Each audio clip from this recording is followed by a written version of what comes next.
कैसी कोई दूरी हो या चाहत में मजबूरी हो, कभी कैसी कोई दूरी हो या चाहत में मजबूरी हो, रास्ता हो या हो मोड़ खोड़ हो, या जाए राह में छोड़ खोए, जो कदमों की आहट है वो पल पल ये कहती है, मोहब्बत हम सफर मेरे, मोहब्बत हम सफर मेरे, मोहब्बत हम सफर मेरे।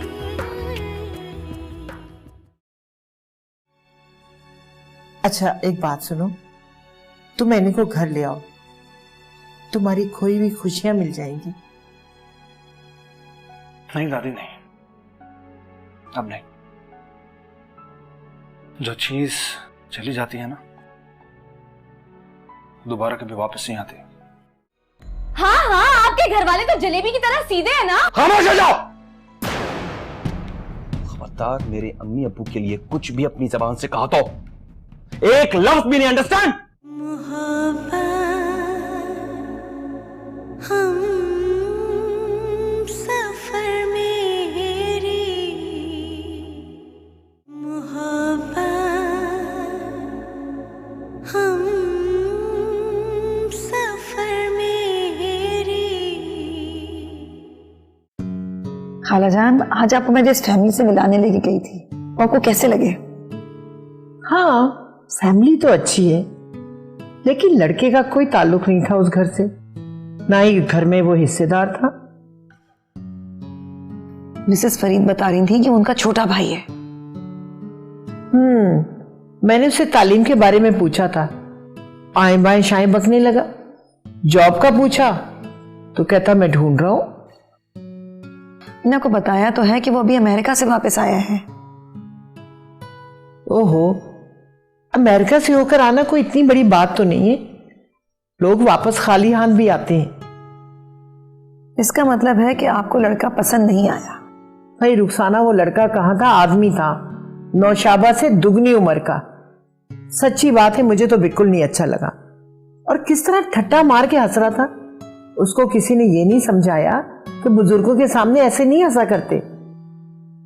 मिसेस फरीद बता रही थी कितने ही लोग हैं जो उनके भाई से रिश्ता करना चाहते हैं। तो ठीक है, फिर वहीं दे दें रिश्ता। तो इसका मतलब है कि आपको लड़का पसंद नहीं है? हाँ, बहुत बुरी हालत थी, जितना था ना उससे ज्यादा ही जाहिर कर रहे थे। खालाजान, इससे पहले मैंने आपको जो रिश्ता दिखाया था वो आपको गरीब लगे। हाँ, तुम्हारी खाला होने के नाते मुझे बहुत अमीर समझ रहे थे। लालच तो उनके चेहरे से जाहिर हो रही थी। भाई मैं नौशाबा को कभी ऐसे घर में ना दूं। फिर तो आप नौशाबा के लिए किसी शहजादे का इंतजार कीजिए। इंशाल्लाह शहजादा ही आएगा। मैं दिन रात अपनी बच्ची के लिए दुआ करती हूँ।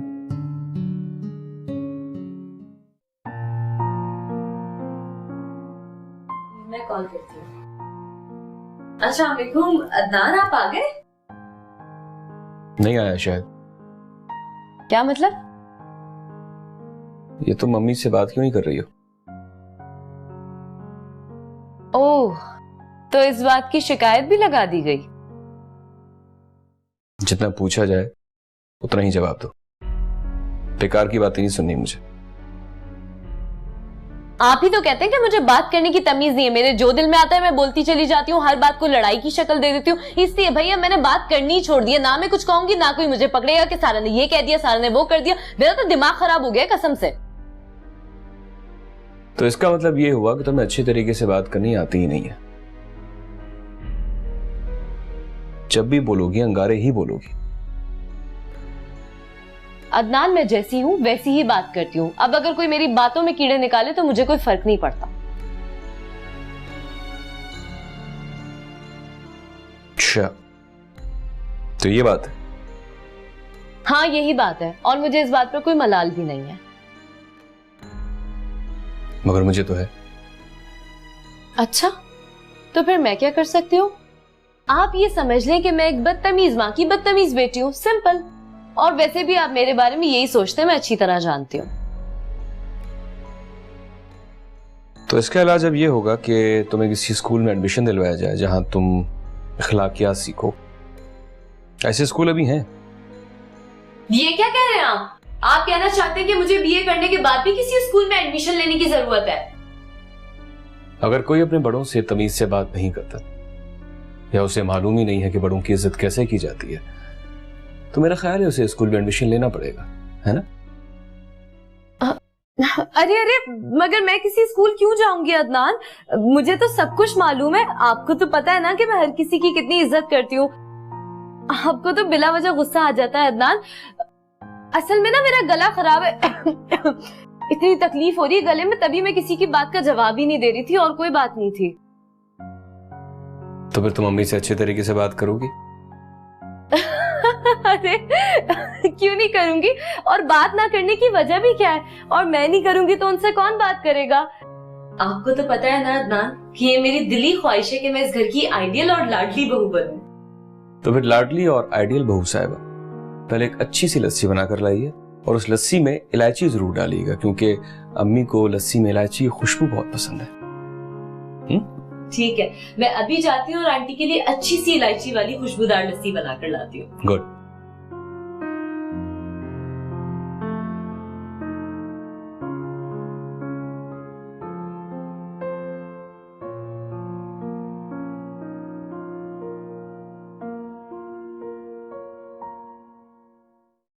वानिया, तुम भी देख लेना, नुशाबा की शादी नहीं होने वाली।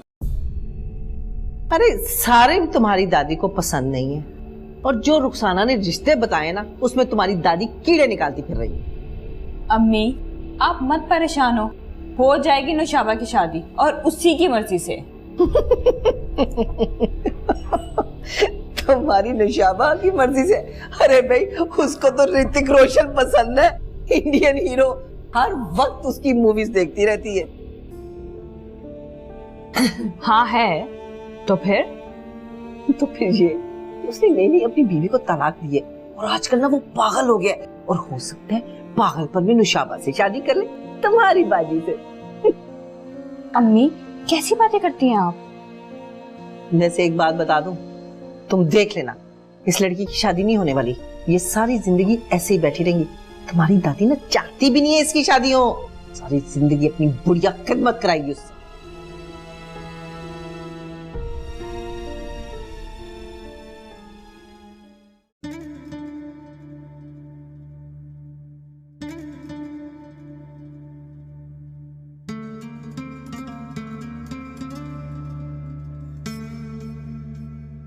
अम्मी, पापा के फोन को आए हुए 10 दिन हो गए, लेकिन उन्होंने आने की इत्तला तक नहीं दी।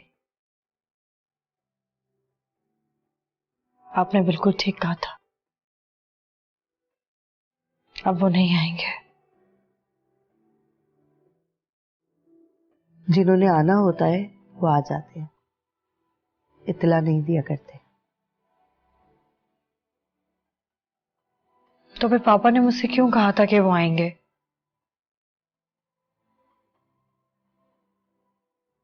तुम्हारी नजरों में अच्छा बनने के लिए। तो क्या अब पापा मुझे फोन भी नहीं करेंगे? करेंगे, अपनी परेशानियों और अपनी मसरूफियात का रोना रोने के लिए फोन जरूर करेंगे।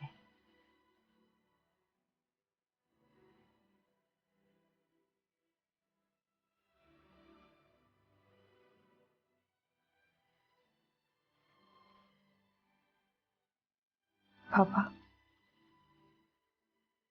आपको एहसास तक नहीं है कि आपकी बेटी इन दिनों आपका कितनी शिद्दत से इंतजार कर रही है। अच्छा जी, तो गांव जाने की तैयारी हो रही है? हाँ, इस बार तो हम बहुत रह लिए कराची में। अच्छा, तो फिर कब आओगी? वानिया, जाने तो दो, अभी गई नहीं हूँ, वापस आने का कैसे कह सकती हूँ, लेकिन तुमने गांव आना है इस बार।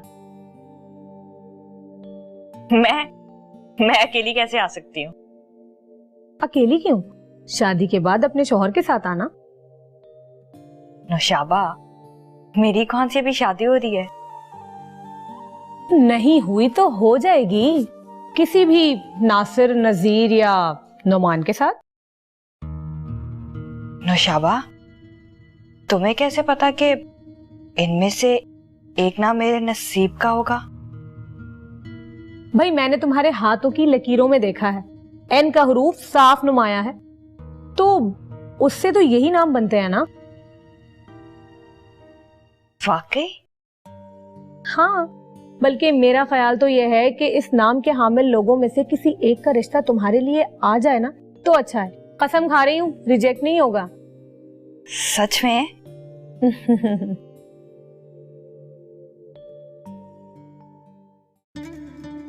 यार बहुत अच्छी लगी आज। अच्छा रजा, पहले मेरी पूरी बात तो सुन लो। अच्छा बाबा बोलो। नौशाबा बाजी ने मुझे कहा है कि मेरे हाथ पर तुम्हारे नाम का हर्फ बन गया है। क्या ये बात तुम्हें नौशाबा ने बताई है? हाँ। और मैं तो समझता था कि उसे पता चल गया है कि मैं तुमसे मिलता हूँ, लेकिन अब मुझे पक्का यकीन हो गया है। तो बड़ी तेज तरार और शातिर लड़की है यार। मत परेशान हो, अब तो वो लोग गांव भी चले गए। ये तो अच्छा ही हुआ, लेकिन प्लीज आइंदा के बाद तुम किसी को भी इतना सीधा साधा मत समझना। तो क्या रजा, तुम मुझे भी शातिर और चालाक समझते हो? Come on Vini, why are you talking like this? देखो, अगर तुम इतनी मासूम और इनोसेंट नहीं होती तो मैं तुम्हें कभी नहीं पा सकता था।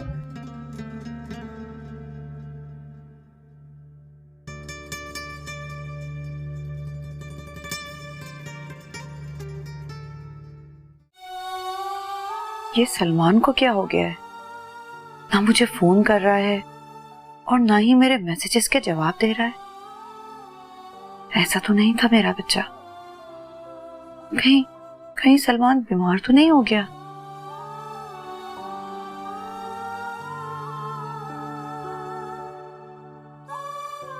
Hello Salman, what a pleasant surprise.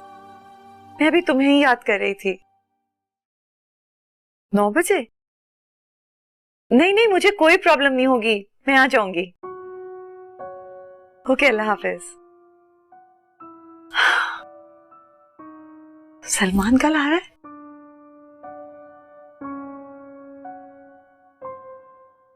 जी फरमाइए, क्यों फोन किया आपने? मैं तुम्हारे पास मिलने आ रही हूँ। लेकिन मैंने तो आपको नहीं बुलाया, फिर मेरे घर क्यों आ रही हैं आप? चलो आखिरी बार बर्दाश्त कर लो। अब मेरी बर्दाश्त की हद खत्म हो चुकी है। बस आज आखिरी बार बर्दाश्त कर लो, उसके बाद ना मैं तुमसे मिलूंगी और ना तुम मुझसे। मैं अब आपकी शक्ल भी नहीं देखना चाहती हूँ, तो फिर आप मेरे घर क्यों आ रही है? खुदा।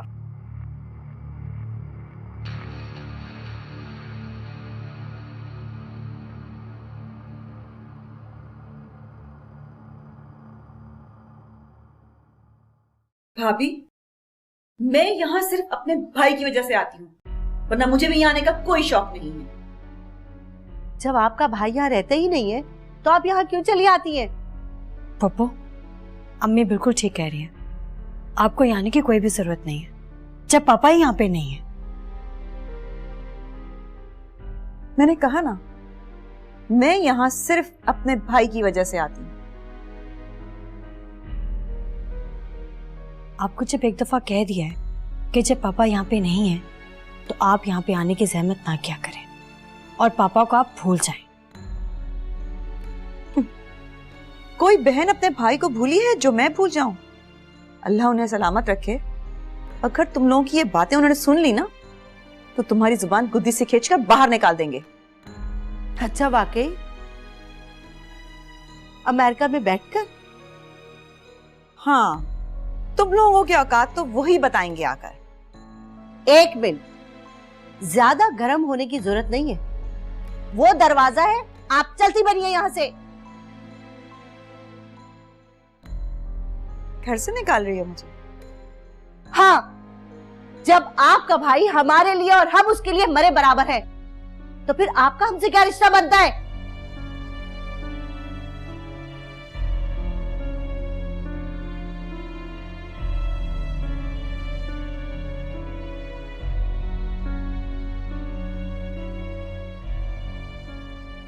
क्या कह रही हो समीना?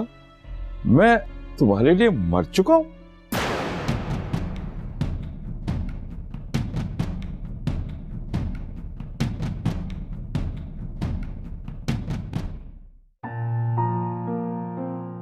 पापा मैं तो सोच भी नहीं सकती थी कि वापस आएंगे।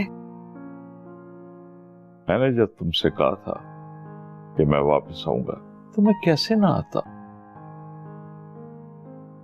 मगर मुझे तो ऐसे लगता है मेरी यहां कोई परवाह नहीं। मेरा आना या ना आना एक बराबर है। कैसे नहीं है परवाह मुझे आपकी?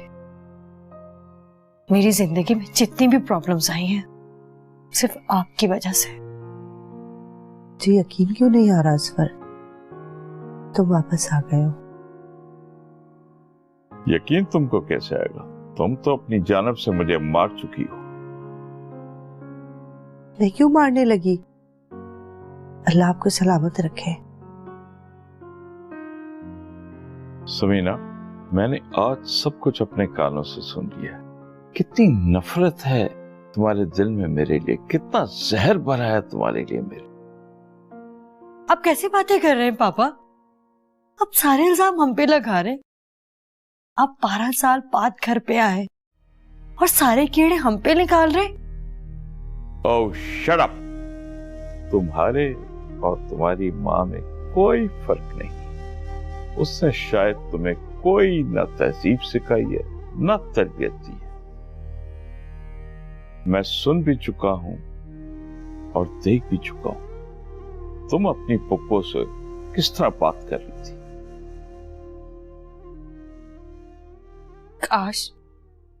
काश आप वो बातें भी सुन लेते जो पप्पू आपकी बेटी और बीवी से करके जाती थी।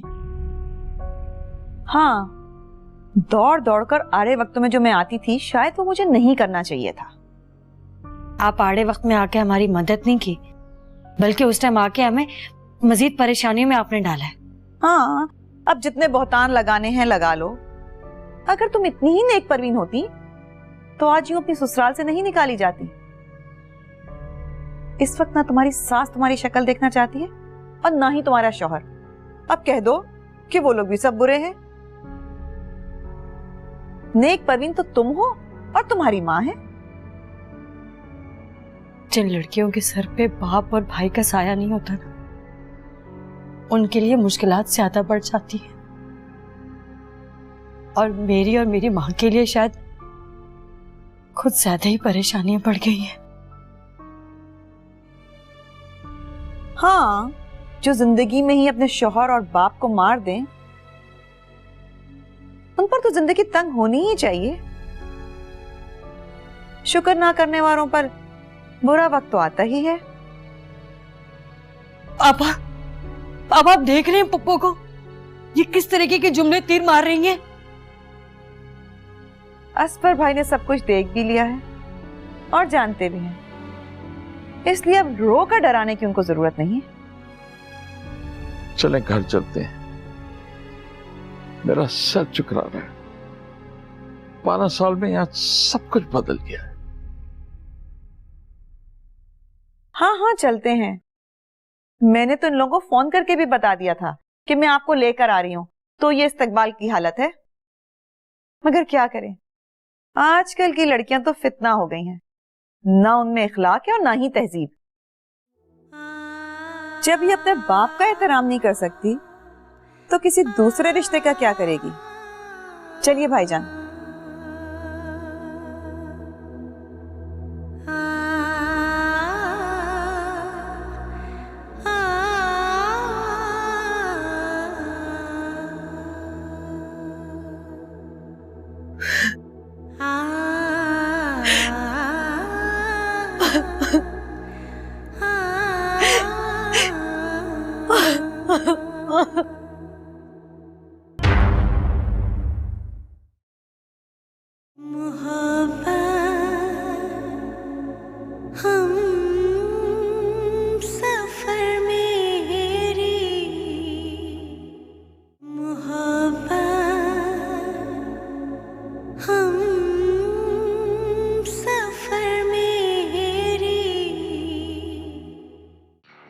रिश्तों को तो ये अहमियत ही नहीं देती, कागज के पुर्जों की तरह समझती हैं। मुझे दुख के साथ साथ तासुब भी होता है कि समीना ने एनी में कितनी खुदसरी भरती। अम्मी ने कई मर्तबा तुम्हारी अलमारी सेट करके दी, तुम्हें कपड़े सेट करने सिखाए, मगर फिर भी तुम्हारी अलमारी का हशन नशर हो जाता है। अदनान, मेरा कोई कसूर नहीं है। मुझे लगता है इस अलमारी पर ना कोई असर वसर है। मैं इसको जितनी दफा सेट कर लूं ये फिर खराब हो जाती है। रूप बदले तो कोई पहचान ना पाए, ये कितने